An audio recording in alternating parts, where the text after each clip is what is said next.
دستوري كتاب الله دستوري وخير الخلق أسوتنا بسنته انجلى نوري لهدي الحق أرشدنا كتاب الله دستوري وخير الخلق أسوتنا بسنته انجلى.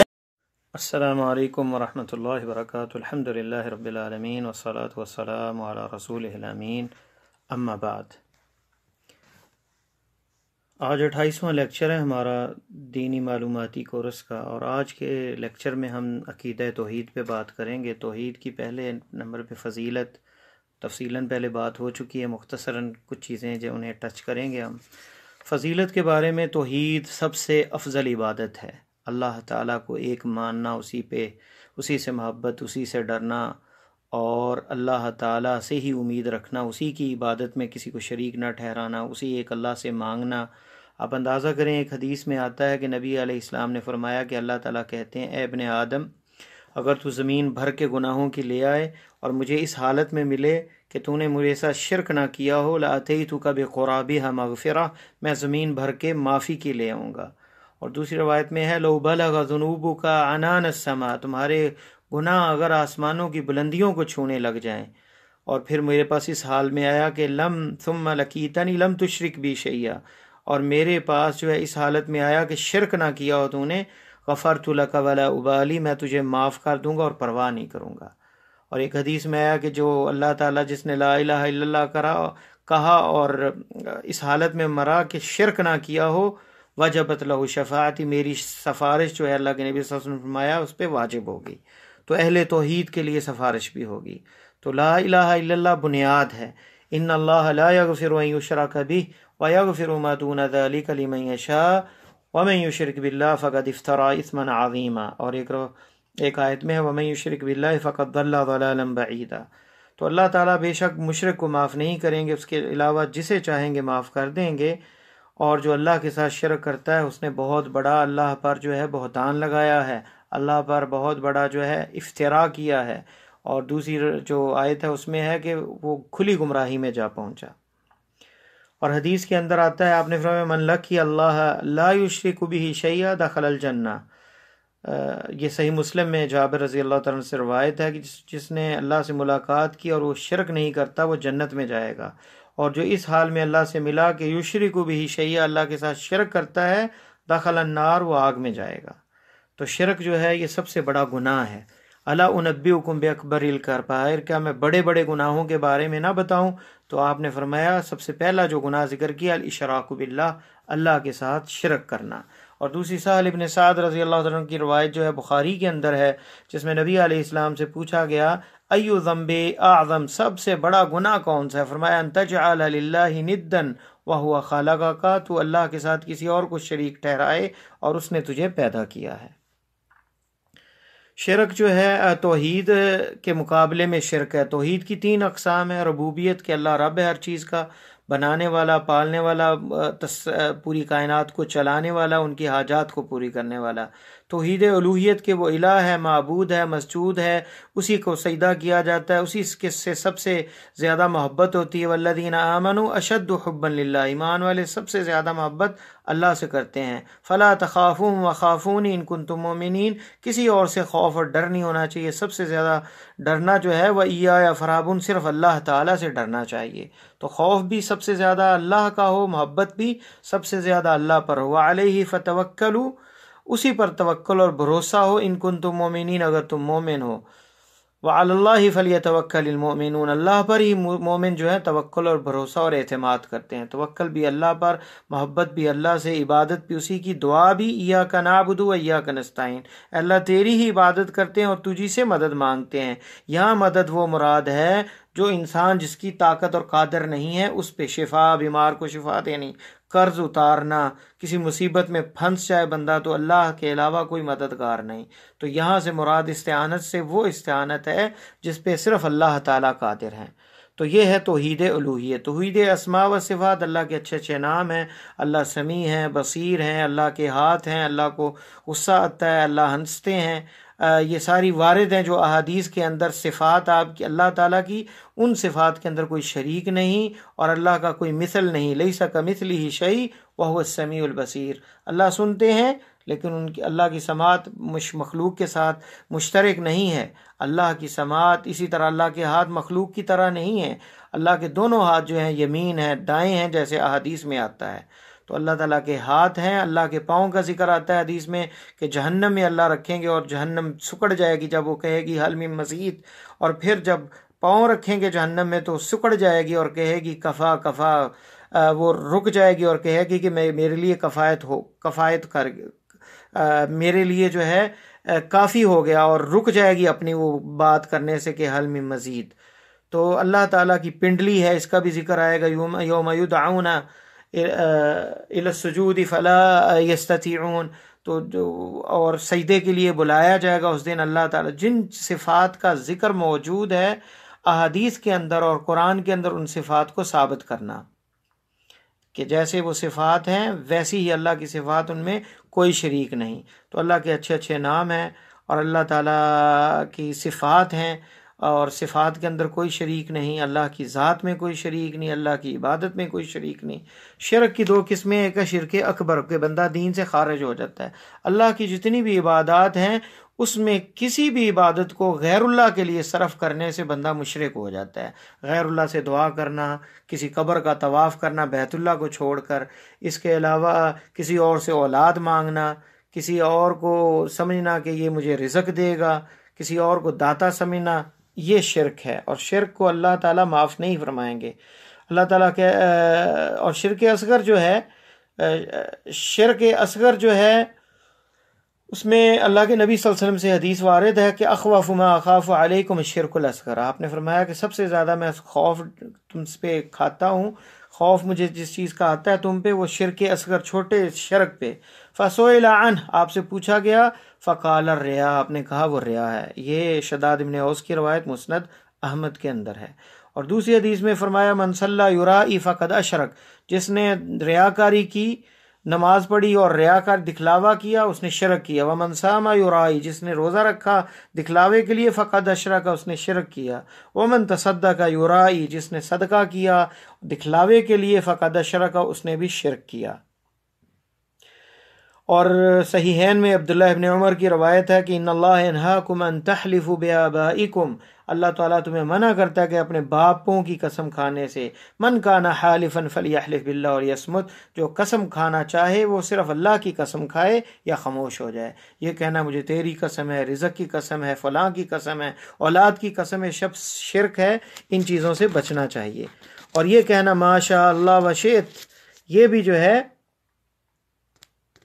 یا ھذا من اللہ ومن کی، اللہ کی طرف سے اور آپ کی طرف سے، میں اللہ کے ساتھ اور تمہارے ساتھ، میرے لیے صرف اللہ ہے اور تم ہو، میں اللہ پر بھروسہ کرتا ہوں تم پر، اور اگر اللہ نہ ہوتے اور تم نہ ہوتے تو میں یہاں سے نہ بچ سکتا۔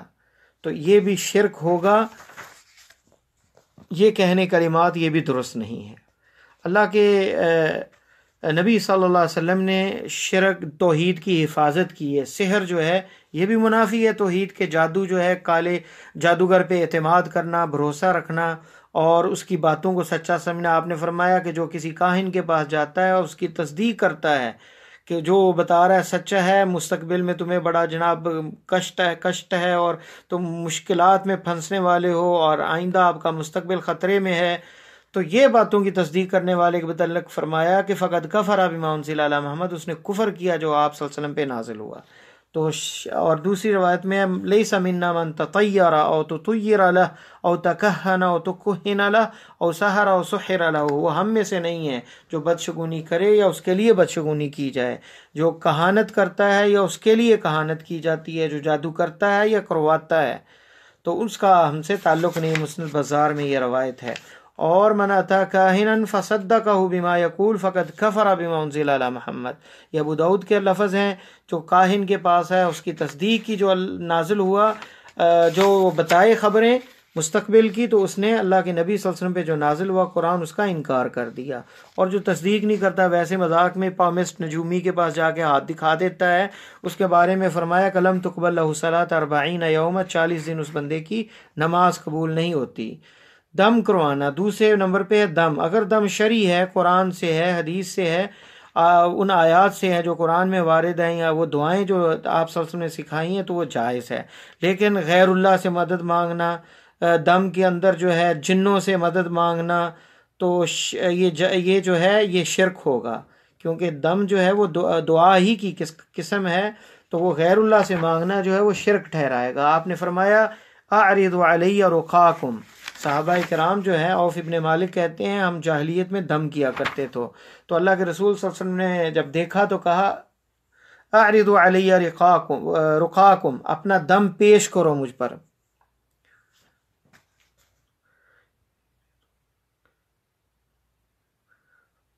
فرمایا لا باس بالرقا ما لم یکن فیہ شرک، دم جو ہے اس کے اندر کوئی مذائقہ نہیں، کوئی حرج نہیں اگر شرک نہیں ہو۔ یہ صحیح مسلم اور ابو داؤد کی روایت ہے۔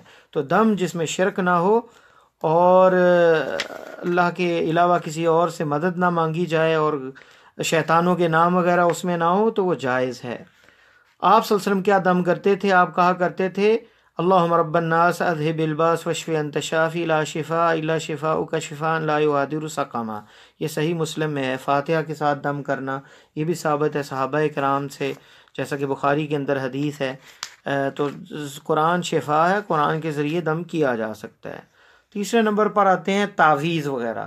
تعویذ جو ہے آپ نے فرمایا کہ من تعلق شیئا وکل الیہ، جس نے کوئی تعویذ لٹکایا، کوئی چیز لٹکائی، وکل الیہ، اسی کی طرف اسے جو ہے اس کا اعتماد، اس کا بھروسہ اسی چیز کی طرف صرف کر دیا جاتا ہے، اس کا اللہ پہ اعتماد ختم ہو جاتا ہے۔ یہ ترمذی اور مسند احمد کی روایت ہے۔ اور ایک روایت میں ہے جو مسند احمد میں ہے من تعلق تمیمۃ فلا اتم اللہ لہ، جو تعویذ لٹکاتا ہے تو اللہ تعالیٰ جو تعویذ لٹکائے اللہ تعالیٰ اس کی پوری نہ کرے۔ اور من علق تمیمۃ فقد اشرک، یہ حدیث کے بھی لفظ ہیں، جس نے تعویذ لٹکایا اس نے شرک کیا۔ تعویذ دو طرح کے ہیں، ہو سکتا ہے اس میں قرآنی آیات ہوں، وہ لٹکانا شرک نہیں لیکن وہ بدعت ہوگا، لیکن غیر اللہ اور شرکیہ تعویذ لٹکانا جو ہے وہ شرک ہے۔ لیکن یہ ہے کہ مطلق ہمیں تو نہیں پتہ کہ تعویذ کے اندر کیا ہے، اور پھر انسان کبھی طہارت میں ہوتا ہے، کبھی ناپاکی کی حالت میں ہوتا ہے، کبھی واش روم میں جاتا ہے، تو اگر قرآنی تعویذ ہیں تو انہیں بھی جو ہے لے کر واش روم نہیں جانا چاہیے، تو پھر اس میں بھی اہانت ہوتی ہے۔ اور یہ مطلق روایت ہے کہ آپ نے کوئی چیز بھی لٹکائی تو اس نے شرک کیا، اور نبی علیہ السلام سے یہ کہیں بھی وارد نہیں کہ آپ نے اپنے کسی صحابی کو کوئی تعویذ دیا ہو یا کسی نے لٹکایا ہو، اور کسی صحابی سے بھی یہ صحیح روایات میں نہیں ملتا۔ اگرچہ بعض سلف میں اختلاف ہے کہ تعویذ جو قرآن و سنت سے ہیں، یعنی آیات یا دعائیں جو صحیح ہوں اور جس میں شرک نہ ہو، جائز ہے، لیکن راجح یہ ہے کہ اس دور میں بھی اگر کچھ صحابہ اس سے منع کرتے تھے، جیسے عبداللہ ابن مسعود رضی اللہ تعالی عنہ، تو اس دور میں جب شرک نہیں پایا جاتا تھا، جب صحابہ کے اندر کوئی ایسا مشرک نہیں تھا کہ وہ ایسا کوئی تعویذ دے، لیکن اب اس دور میں تو شرکیہ تعویذ دیے جا رہے ہیں، تو اب بچنے کے لیے، اپنی دین کی حفاظت کے لیے بالکل ہر قسم کے تعویذ سے بندے کو بچنا چاہیے۔ وَمَن يَتَوَكَّلْ عَلَى اللَّهِ فَهُوَ حَسْبُهُ، جو اللہ پر بھروسہ کرتا ہے اللہ اس کے لیے کافی ہو جاتے ہیں۔ غلو کرنا اشخاص کے اندر، پیروں کے اندر یا انبیاء کے اندر، یہ منع ہے، کیونکہ جتنی بھی زمین و آسمان میں مخلوق ہے وہ اللہ کی غلام ہے، اللہ کے بندے ہیں۔ اور لقد کفر الذین قالوا ان اللہ هو المسیح ابن مریم، ان لوگوں نے کفر کیا جنہوں نے عیسیٰ علیہ السلام کے بارے میں کہا کہ وہ ابن مریم جو ہیں، هو المسیح ابن مریم، اللہ تعالیٰ مسیح عیسیٰ ابن مریم ہے، اور کہہ دیا لقد کفر الذین قالوا ان اللہ هو المسیح ابن مریم، ابن مریم جو ہے وہی اللہ ہے۔ جنہوں نے یہ کیا، یہ غلو کرتے ہوئے عیسیٰ علیہ السلام میں جو ہے انہوں نے کفر کیا۔ لقد کفر الذین قالوا ان اللہ ثالث ثلاثہ، ان لوگوں نے بھی کفر کیا جنہوں نے کہا کہ اللہ تین ہے، یعنی عیسیٰ، مریم اور ابن اللہ، عیسیٰ اللہ کے بیٹے ہیں۔ تو یہ بھی شرک ہے کہ اللہ کا نہ کوئی اولاد ہے نہ باپ ہے، تو مریم عذرا اور عیسیٰ اور اللہ کو بیٹا کہنے والے، اللہ کا بیٹا کہنے والے، تین خدا کا عقیدہ رکھنے والے، یہ بھی مشرک ٹھہرے۔ تو اللہ کے نبی کو کہنا کہ اللہ کے نور کا ٹکڑا ہے، یہ بھی مشرک ہیں اور یہ بھی شرک ہوگا۔ تو اللہ تعالیٰ اپنی مخلوق سے الگ ہے، اللہ سے کوئی جز اس کی مخلوق کے اندر نہیں ہے۔ کسی نبی کو اللہ کی صفات دے دینا یہ بھی شرک ہوگا۔ آپ نے فرمایا لا تطرونی کما اطرت النصارى ابن مریم، اے لوگو مجھ میں غلو نہ کرو جیسے عیسائیوں نے ابن مریم علیہ السلام کے بیٹے میں غلو کیا، یعنی عیسیٰ علیہ السلام میں۔ انما انا عبد، میں اللہ کا بندہ ہوں۔ فقولوا عبد اللہ ورسولہ، پس کہو اللہ کے بندے اور رسول، یعنی محمد کریم صلی اللہ علیہ وسلم اللہ کے بندے اور رسول ہیں۔ یہ بخاری کے لفظ ہیں کتاب الانبیاء میں۔ اسی طرح غلو صالحین، نیک لوگوں کی صفات میں غلو کرنا، جناب فلاں پیر صاحب 40 سال انہوں نے رات کی نماز جو ہے وہ اس وضو سے، رات کی نماز کے وضو سے فجر کی نماز پڑھی، 40 سال تک وہ عشاء کے وضو سے فجر پڑھتے رہے۔ فلاں جناب حضرت جو ہے وہ کنویں کے اندر جو ہے اتنے سال عبادت کی، فلاں نے ایک ٹانگ کھڑے ہو کے عبادت کی۔ یہ جہالت کی باتیں ہیں، دین ایسا نہیں، نہ اللہ کے نبی نے ایسے کوئی عبادت کی، نہ صالحین نے، نہ صحابہ نے یہ کوئی طریقہ اپنایا۔ تو یہ جہالت کی باتیں ہیں، گھنگرو باندھنا، ناچنا اور اللہ کی مگن میں 24 گھنٹے گزار دینا اور نماز نہ پڑھنا، فرائض کو انجام نہ دینا، یہ سب شرکیات کی طرف چلے جاتی ہیں چیزیں۔ قوالی پہ دھمال ڈالنا کوئی عبادت نہیں ہے، اور پھر جو ہے لمبے لمبے بار رکھ کے نہانا نہ، اور گندے کپڑے پہنے رکھنا، غسل نہ کرنا، انہیں ولی اللہ سمجھنا، یہ بھی جہالت ہے، یہ بھی توحید کے منافی ہے، کیونکہ الطہور شطر الایمان، نصف ایمان ہے صفائی۔ تو جو ایسا ولی جو نماز نہیں پڑھتا، چاہے وہ گھنگرو پہن کے 6 مہینے جنگلوں میں جا کے عبادت کرے، وہ جاہل ہے، اس کو جوتے مارنے چاہیے۔ یہ اللہ کا ولی نہیں ہو سکتا۔ اللہ کے ولی وہ ہیں جو فرائض کی پابندی کرتے ہیں، طہارت کا اہتمام کرتے ہیں، پاکیزہ اور صاف ستھرا رہتے ہیں، وہ اللہ کے ولی ہیں۔ وہ ایک عام بندہ جو ہے وہ مزدور ہو سکتا ہے، جو سارا دن مزدوری کماتا ہے اور نماز 5 وقت کی پڑھتا ہے، شرک نہیں کرتا اور ہر ایک کے حقوق دیتا ہے، ادا کرتا ہے، تو وہ اللہ کا ولی ہو سکتا ہے۔ آپ نے فرمایا کتنے ایسے انسان ہیں کہ جو 2 چادروں والے ہیں، مدفوع بالابواب، دروازے نہیں کھولے جاتے ان کے لیے، رب اشعث اغبرہ، اور پرگندہ بال ہیں ان کے، صاف ستھرے کہہ لیں کہ بہت مہنگے کپڑے پہننے والے نہیں ہیں، لیکن لو اقسم علی اللہ لا برہ، اگر وہ اللہ پہ قسم اٹھا دیں کہ اللہ اس بات کو پورا کرو، تو اللہ ان کی بات ٹالتے نہیں ہیں۔ یہ اللہ کے ولی ہیں۔ تو ضروری نہیں ہے کہ بہت ولی وہی ہوتا ہے گھنگرو باندھنے والی سرکار، لمبی لٹیں رکھی ہوں اور لال رنگ کے کپڑے پہنے ہوں، وہ اللہ کے ولی ہیں۔ ولیوں کے کوئی سینگ نہیں ہوتے۔ ولی وہ لوگ بھی ہو سکتے جو ہمارے درمیان گھومتے ہیں، نمازی ہیں، توحید والے ہیں، کسی کا حق غصب نہیں کرتے، وہ بھی اللہ کے ولی دوست ہوتے ہیں۔ اللہ تعالیٰ سے دعا ہے کہ اللہ ہمیں توحید کی سمجھ عطا فرمائے، شرک سے ہماری حفاظت فرمائے۔ وصلی اللہ تعالیٰ علی خیر خلقہ محمد وعلی آلہ وصحبہ اجمعین۔